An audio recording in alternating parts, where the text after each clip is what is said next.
नमस्कार। The deep dive में आपका स्वागत है।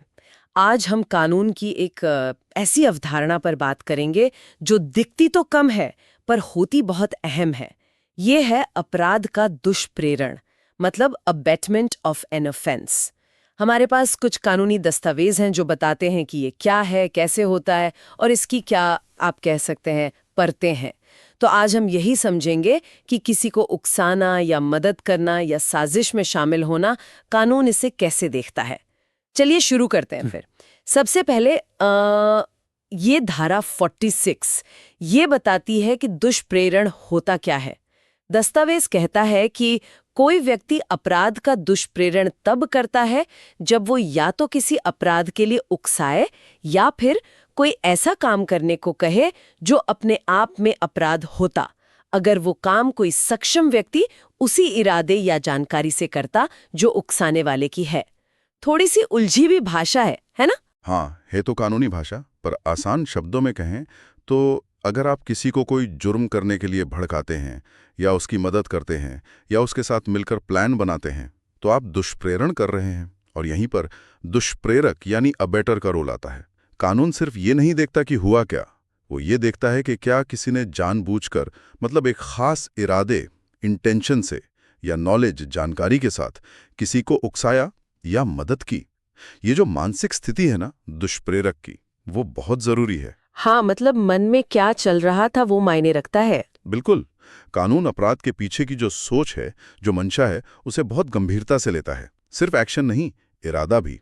अच्छा, और ये सिर्फ कुछ गलत करने के लिए उकसाने तक ही नहीं है ना, एक स्पष्टीकरण है, अवैध चूक वाला, इल्लीगल ओमिशन। हाँ, स्पष्टीकरण एक ये कहता है कि अगर कोई काम करना आपकी कानूनी जिम्मेदारी है और कोई आपको वो काम न करने के लिए उकसाए तो वो भी दुष्प्रेरण है। अच्छा, मतलब किसी को उसकी ड्यूटी पूरी न करने देना। जी, भले ही उकसाने वाले की खुद वो ड्यूटी ना हो। जैसे मान लीजिए किसी गार्ड को उसकी ड्यूटी से हटाने के लिए कोई उकसाए ताकि चोरी हो सके, तो उकसाने वाला भी फंस सकता है। ये तो दायरे को काफी बढ़ा देता है। और एक और दिलचस्प बात है जो अक्सर लोगों को चौंकाती है स्पष्टीकरण 2 में। कई लोग सोचते होंगे कि भाई हमने तो सिर्फ कहा था, उसने किया तो नहीं, या किया भी तो वो नतीजा नहीं निकला जो हम चाहते थे, तो सजा क्यों? हाँ, लगता तो यही है। पर कानून ऐसा नहीं सोचता। दुष्प्रेरण का अपराध होने के लिए यह जरूरी ही नहीं है कि वो काम हुआ हो जिसके लिए उकसाया गया था, या फिर वो नतीजा निकला हो जो अपराध के लिए चाहिए। अच्छा, मतलब काम हुआ ही नहीं फिर भी सजा। हाँ, उदाहरण देखिए स्रोत में। ब को कहता है कि स को मार डालो। ब साफ मना कर देता है, कहता है मैं नहीं करूंगा। ठीक है। अब हत्या तो हुई नहीं, पर फिर भी ब को हत्या के लिए दुष्प्रेरित करने का दोषी है। ओह, मतलब कोशिश ही अपराध बन गई। बिल्कुल। और दूसरा उदाहरण देखिए। अ ने ब को द की हत्या के लिए उकसाया। इस बार ब मान गया, उसने द को चाकू मारा भी, लेकिन द बच गया। ठीक हो गया। तो हत्या तो नहीं हुई। नहीं हुई। लेकिन फिर भी ब को हत्या के लिए उकसाने का दोषी है। समझ गए। तो मतलब कानून कह रहा है कि अगर आपका इरादा गलत था और आपने किसी को अपराध की तरफ धकेला तो आपका काम वहीं पूरा हो गया। नतीजा क्या हुआ वो बात की बात है। सही पकड़ा।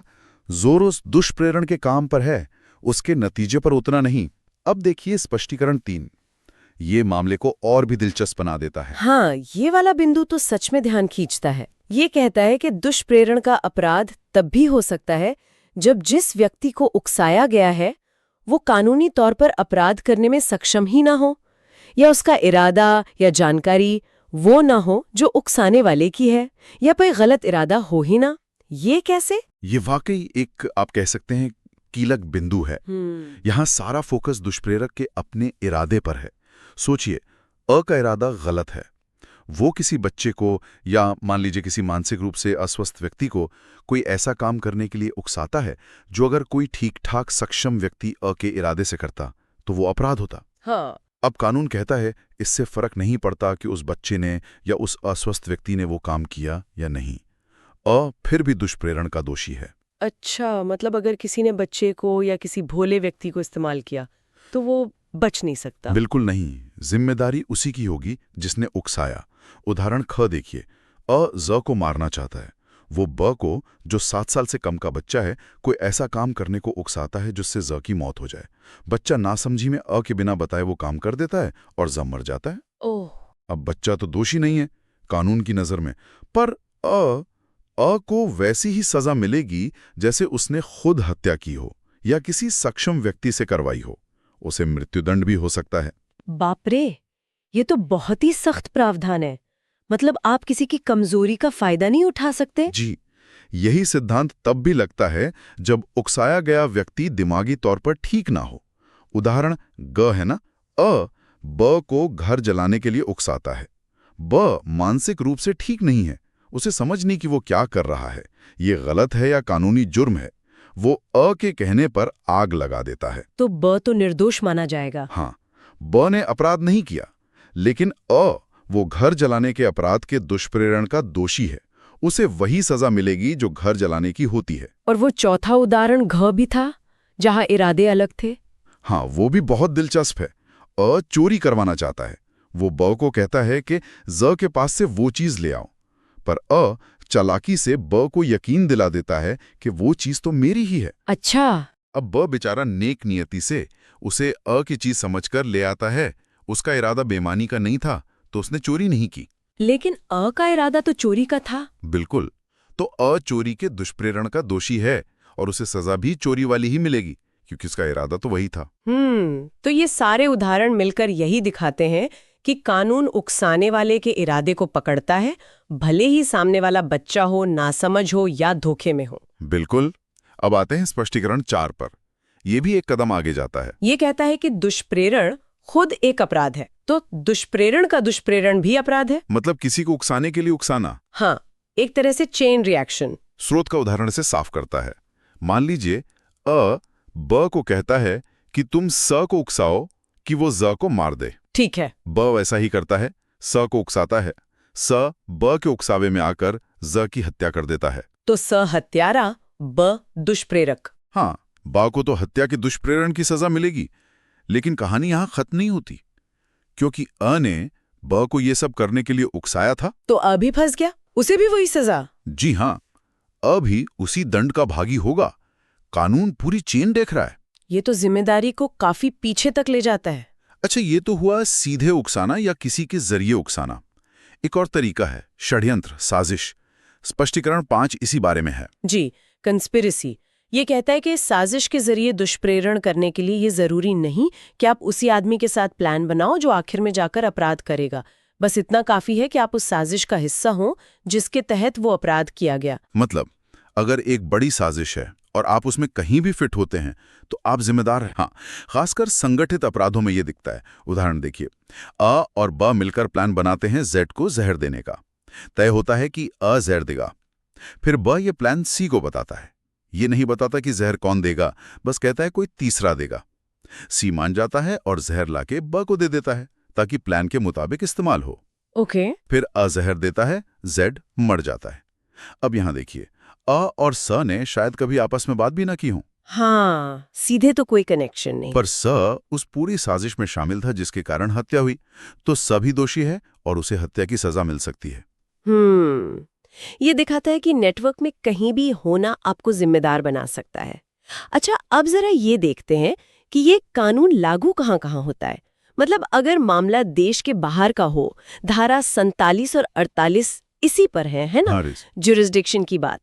जी हाँ, सीमा पार दुष्प्रेरण, क्रॉस बॉर्डर एबेटमेंट। धारा 47 कहती है कि अगर आप भारत में हैं और आप भारत के बाहर किसी ऐसे काम के लिए उकसाते हैं जो अगर भारत में होता तो जुर्म होता, तो आप भारत में दुष्प्रेरण के दोषी माने जाएंगे, भले ही अपराध बाहर हुआ और करने वाला विदेशी हो। हाँ, जैसे भारत में बैठकर ब जो विदेश में है को वहां हत्या करने के लिए उकसाता है, तो पर भारत में मुकदमा चलेगा। और धारा 48 इसका उल्टा है, बाहर बैठकर भारत में उकसाना। बिल्कुल। अगर आप भारत के बाहर हैं और भारत में किसी अपराध के लिए उकसाते हैं तो भी आप भारत में दुष्प्रेरण के दोषी हैं। मान लीजिए दुबई में बैठकर ब को दिल्ली में हत्या करने के लिए उकसाता है, तो पर भारत में केस चल सकता है। तो मतलब दुनिया के किसी भी कोने से भारत में अपराध करवाना या भारत में बैठकर बाहर अपराध करवाना जो यहाँ भी अपराध हो, दोनों ही मामलों में कानून अब तक पहुंच सकता है। जी, ये कानून के दायरे को काफी विस्तृत बनाता है। ठीक है, अब सबसे जरूरी सवाल, सजा क्या है, पनिशमेंट।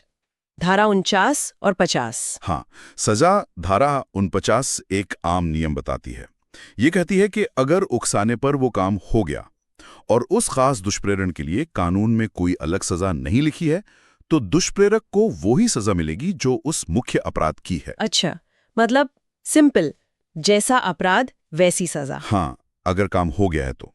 उदाहरण का देखिए, अ ने ब को झूठी गवाही देने के लिए उकसाया, ब ने वैसा कर भी दिया, तो अ को वही सजा मिलेगी जो ब को झूठी गवाही के लिए मिलती है। ये तो सीधा है, लेकिन क्या हमेशा इरादे और नतीजे एक जैसे होते हैं?